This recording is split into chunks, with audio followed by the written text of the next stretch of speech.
Orofo na afutusem amede ebrown se enye de wo pe eno bi pe wo. Wo bia wo de nakoma agye. Eno na mpempi poto beka sa beka cho se favorite no. Enye de wo pe no bi pe wo, da bi wo. Enti ekokoba ne se de wo bi pe no na se o kasa ho pia etama oni woni nipakro enya asem. De obi pe no eduru ba bi na se o tai ekasa wo pia emma woni no ayonkofa no wanhwe ye emu betumi ate. Eno ti se de obi pe ena wompa ena nwumire meka cho se eye susu etwe wano esi ho. Orofo aduru ba bi a wade aye wade yi anaso obra kwantuomu awade no eno kura metumi ade ayemfa to ho se bema bi wo kura na wo proba akokọ kwa bi so sana bema bi wo so wo proba tuntum bema bi wo so wo padantam chocolate ibi eno ti se kokoba no se bema no yi na koma so ade na se wompa eduru baby a se bema ne da busuam se ye ni nwia bema ni nwia ba orofo se na koma agye no ko ade eduru baby a mususu nka ho asem ena futusem senti amede futusem we ban se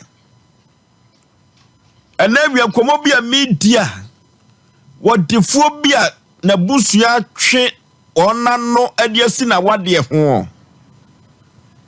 ama ne wose onso busua na sene biem eno tine ma me de futusem we ba adentia efrisa na yira wone ne tie no oba na waboa no ama wahunu wiase abrabom sika no afedi abusua no se oba no ankasa kura no onfata bema no afa kura de sedi abusua no esi kansam akire woba no yawo nsem ko a eno na bema no esi ketede ne na esi form se dabi we ye makoma so ade eto mo hwe ba bi akasa no ekọ no a bema no se dabi o senye oba we ya kama anuru ha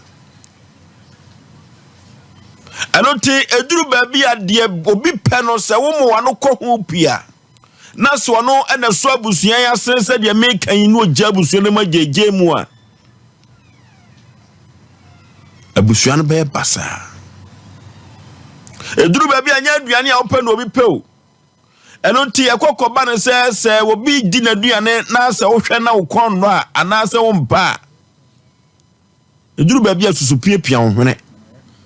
ebi no pesa orofo nya dia wo pe se kadia wo pe na sabia ku sabia nyado wadanfo anne nam enso pa keduru ba bi akayon kofa ne nante ne ka be de pa obi wo kura wo ya aduane mu nsamu ewo ho saa eno ti ananwumire mafutusem amede ma odede bi se kokoba no sa ade bi wo ho na wo mpe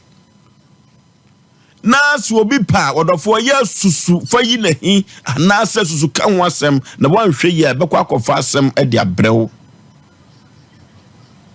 omanfo dodo no a ena pempi wo twe ewoma no edisi omanfo bi awade ho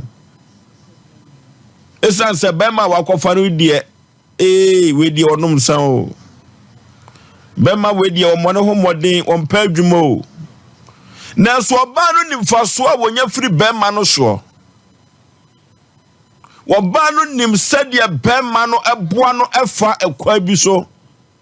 enti se kokoba ne se obi eye ne choice ya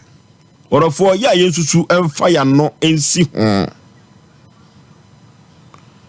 orofo se kadia open obi pa ne kanya obi trabia ne kentampo ho dabio anoti eduru babi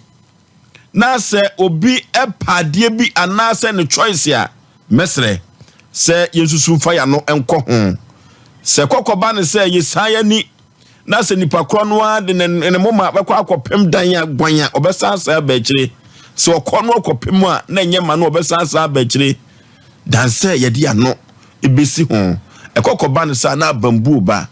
ekokoba ne sa na mewiase abrabo no se de omanfo AC enwunu no na wiase abrabo so eye afro no eno nti no se opade bi na obi mpe bia orofo na nwumire na asema meka kire wa ne se yiwani ho